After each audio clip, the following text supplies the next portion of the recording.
ಸ್ನೇಹಿತರೆ ನಮಸ್ಕಾರ. ನಾನು ರವೀಂದ್ರ ಜೋಶಿ. 2014ರಲ್ಲಿ ನರೇಂದ್ರ ಮೋದಿಯವರು ರಾಷ್ಟ್ರ ರಾಜಕಾರಣಕ್ಕೆ ಬಂದ ಸಂದರ್ಭದಲ್ಲಿ ಒಂದು ಉದ್ಘೋಷವನ್ನು ಮಾಡಿದರು. ಆ ಉದ್ಘೋಷ ಎಲ್ಲರ ಹುಬ್ಬೇರಿಸಿತ್ತು. ಹೀಗೂ ಆಲೋಚನೆ ಮಾಡಬಹುದಾ ಅಂತ ನರೇಂದ್ರ ಮೋದಿಯವರು ಹೇಳಿದರು, ಕಾಂಗ್ರೆಸ್ ಮುಕ್ತ ಭಾರತ್ ಅಂತ.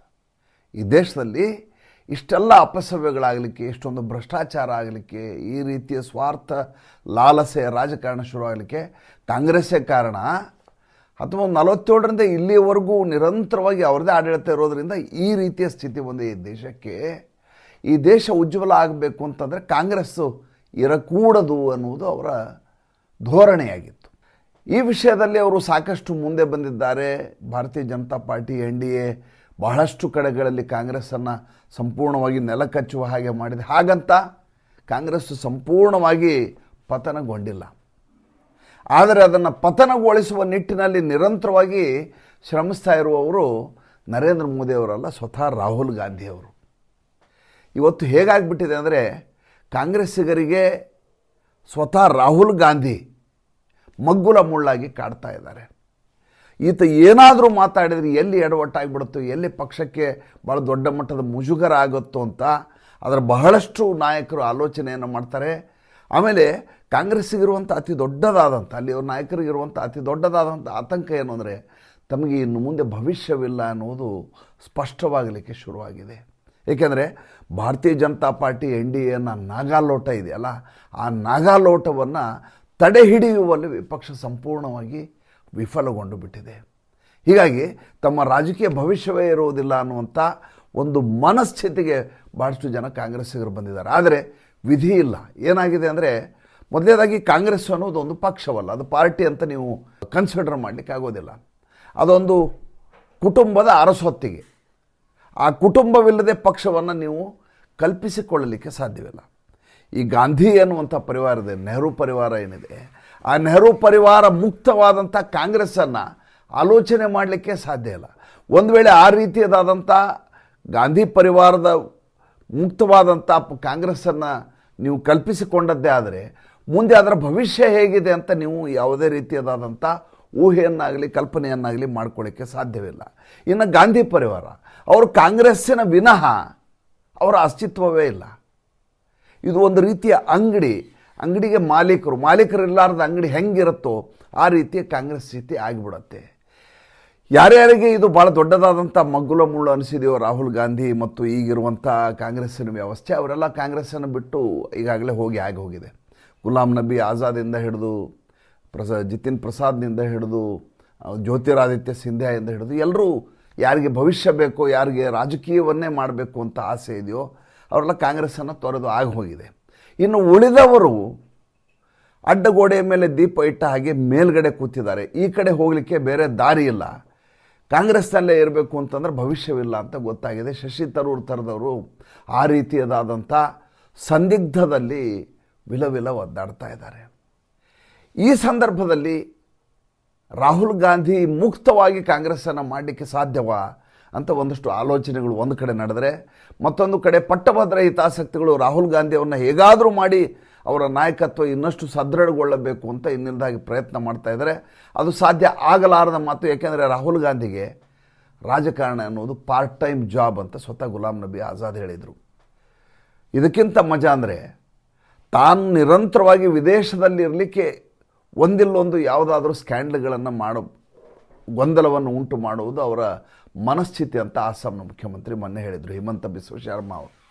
ಭಾಳಷ್ಟು ಸಂದರ್ಭದಲ್ಲಿ ಇದು ನಿಜ ಅಂತ ಕೂಡ ಅನಿಸುತ್ತೆ. ಯಾಕೆಂದರೆ ರಾಹುಲ್ ಗಾಂಧಿ ಯಾವಾಗ ಯಾವುದಾದ್ರೂ ಒಂದು ಅಭಿಯಾನವನ್ನು ಮಾಡ್ತಾರೋ, ಯಾವುದಾದ್ರೂ ರ್ಯಾಲಿ ಮಾಡ್ತಾರೋ, ಯಾವುದೋ ಒಂದು ಪ್ರತಿಭಟನೆ ಮಾಡ್ತಾರೋ, ಅದರ ಮಾರನೇ ದಿವಸ ಇದ್ದಕ್ಕಿದ್ದ ಹಾಗೆ ವಿದೇಶಕ್ಕೆ ಪರಾರಿಯಾಗಿಬಿಡ್ತಾರೆ.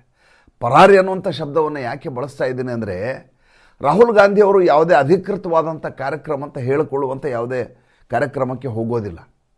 ದಿಢೀರ್ ಅಂತ ಹೋಗ್ತಾರೆ. ಅಲ್ಲಿ ಹೋಗಿ ಯಾವುದೋ BMW ಫ್ಯಾಕ್ಟ್ರಿ ಹೋಗಿದ್ದೆ ಅಂತ ಹೇಳ್ತಾರೆ. ಅಲ್ಲಿ ಯಾವುದೋ ಒಂದು ಲಾರಿ ಟ್ರಕ್ನ ಮಾಲೀಕನ ಜೊತೆ ಟ್ರಕ್ ಓಡಿಸ್ತಾ ನಿಂತುಬಿಡ್ತಾರೆ. ಹೀಗೆ ಬೇರೆ ಬೇರೆ ತಮ್ಮ ಹವ್ಯಾಸಗಳಲ್ಲಿ ಅವರು ತೊಡಕೋತಾರೆ ವಿನಃ ಪಕ್ಷವನ್ನು ಸದೃಢಗೊಳಿಸೋದು ಅಥವಾ ಭಾರತಕ್ಕೆ ಪೂರಕವಾದ ಯಾವುದೋ ಒಬ್ಬ ನಾಯಕ ಮಾಡುವ ಕೆಲಸ ಎರಡನ್ನೂ ಅವರು ಮಾಡೋದಿಲ್ಲ. ಈ ಬಾರಿ ಭಾರತೀಯ ಜನತಾ ಪಾರ್ಟಿ NDA ವಿಪ್ ಜಾರಿ ಮಾಡುವ ಮಾಡಿದ ಸಂದರ್ಭದಲ್ಲಿ ಸ್ವತಃ ವಿಪಕ್ಷ ನಾಯಕನೇ ಭಾರತ ದೇಶದಲ್ಲಿ ಇರಲಿಲ್ಲ. ಅದು ಅತ್ಯಂತ ಸಂದಿಗ್ಧವಾದಂಥ ನಿರ್ಣಾಯಕವಾದಂಥ ಚಳಿಗಾಲದ ಅಧಿವೇಶನದ ಸಂದರ್ಭದಲ್ಲಿ ಅಂಥ ಕಡದು ಕಟ್ಟೆ ಹಾಕುವಂಥ ಕೆಲಸ ಆತನಿಗೆ ವಿದೇಶದಲ್ಲಿ ಏನಿತ್ತು? ಓವರ್ಸೀಸ್ ಕಾಂಗ್ರೆಸ್ನ ಸಭೆ ಇತ್ತು ಸ್ಯಾಮ್ ಪಿಟ್ರೋಡ ಜೊತೆ. ಅದನ್ನು ಯಾವಾಗ ಬೇಕಾದರೂ ಇಟ್ಕೋಬಹುದು.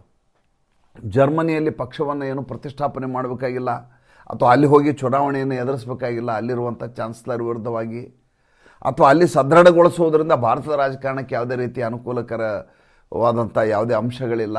ಹಾಗಿರುವಾಗ ಅಧಿವೇಶನವನ್ನು ತೊರೆದು ಅಲ್ಲಿ ಹೋಗುವಂಥ ಅಗತ್ಯತೆ ಏನಿತ್ತು ಅಂತ ಯಾರಾದರೂ ಪ್ರಶ್ನೆ ಕೇಳ್ತಾರೆ. ಕಾಂಗ್ರೆಸ್ ಅವ್ರು ಕೇಳೋದು ಬೇರೆ ರೀತಿ ಇದೆ. ನರೇಂದ್ರ ಮೋದಿ ಒಬ್ಬ ಪ್ರಧಾನಿಯಾಗಿ ಯಾವ ದೇಶಕ್ಕೆ ಬೇಕಾದ್ರೂ ಓಡಾಡ್ತಾರೆ, ಒಮಾನ್ಗೆ ಹೋಗ್ತಾರೆ, ಬೇರೆ ಬೇರೆ ಕಡೆ ಹೋಗ್ತಾರೆ. ಅವರಿಗೆ ಜವಾಬ್ದಾರಿ ಇದೆ ಪ್ರಧಾನಿಗೆ.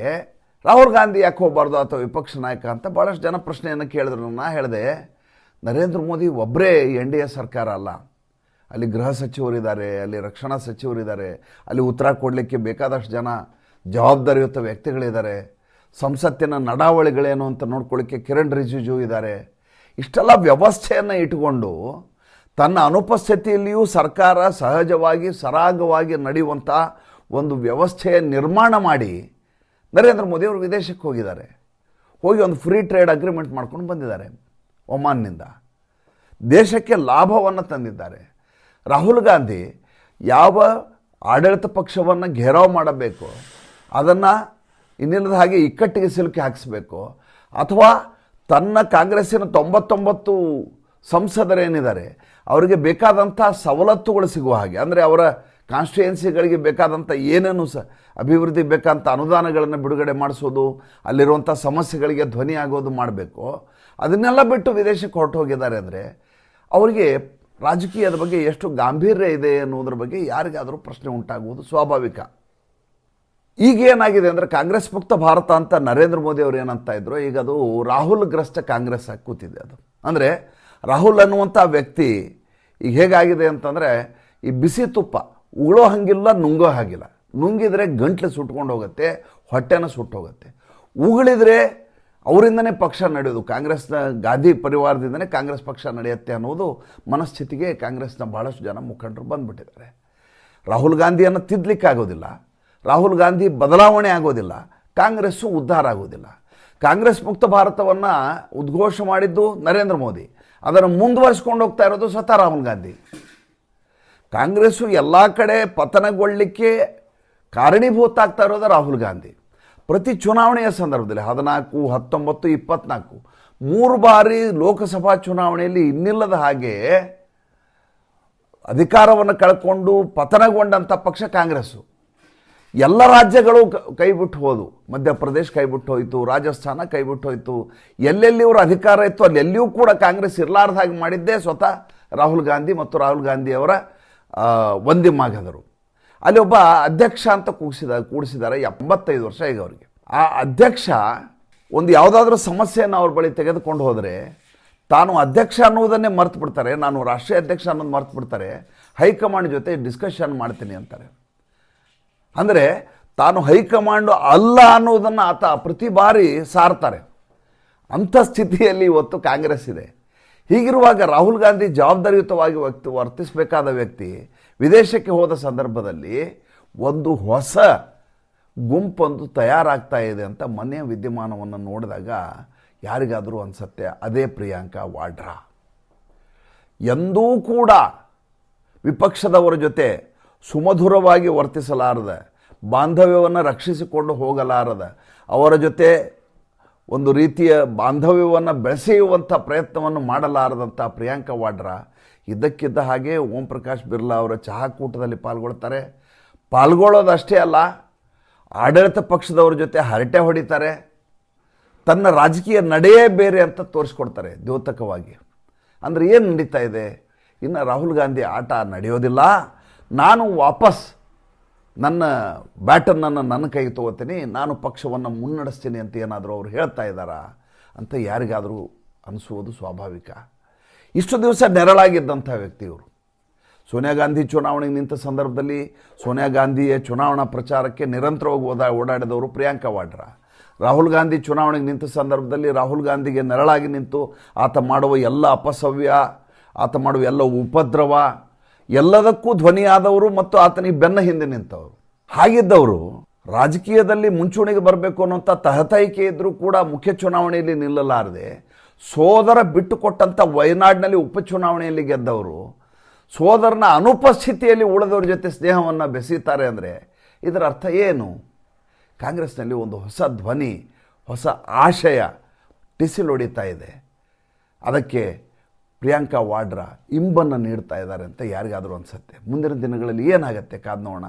ಸಂಚಿಕೆ ಇಷ್ಟ ಆಗಿದ್ದರೆ ಲೈಕ್ ಮಾಡಿ, ಫಾಲೋ ಮಾಡಿ, ಶೇರ್ ಮಾಡಿ. ಮಧ್ಯಾಹ್ನದ ಸಂಚಿಕೆಯಲ್ಲಿ ಹೊಸ ವಿಷಯದೊಂದಿಗೆ ಬರ್ತೇನೆ. ನಮಸ್ಕಾರ.